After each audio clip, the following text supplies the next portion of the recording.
पहिल्या निवडणुका संपून गेलं, जवळपास मधला 4 वर्षाचा कार्यकाळ गेला. मी दुसऱ्यांदा निवडून आली आणि रविभूंच्या माध्यमातून, महानगरपालिकेच्या माध्यमातून पहिल्याच 5 वर्षात आपण जवळजवळ 27-28 करोडचे कामं करू शकलो.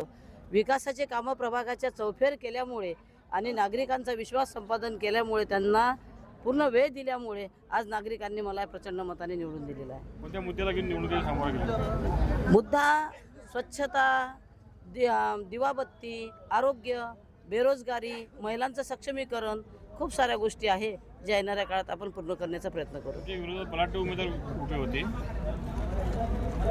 बलाढ्य तर असं काही वाटलं नाही कोणी.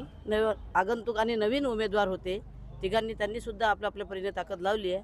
पण आपला 9 वर्षाचा काळ आणि त्याआधीसुद्धा आपण जवळजवळ गेल्या 22 वर्षापासून जनतेच्या संपर्कात असल्यामुळे त्यांनी मला नाकारलं नाही. पुढील विजन काय आहे आपलं? हेच प्रभागाचा सर्वांगीण विकास आणि महिलोन्नतीसाठी, युवकांसाठी जे काही जास्तीत जास्त केल्या जाईल ते करू. आपलं नाव आणि प्रभाग नंबर? माझे नाव श्रीमती सुमती विजय ढोके, प्रभाग क्रमांक 20 ब गटातून निवडले.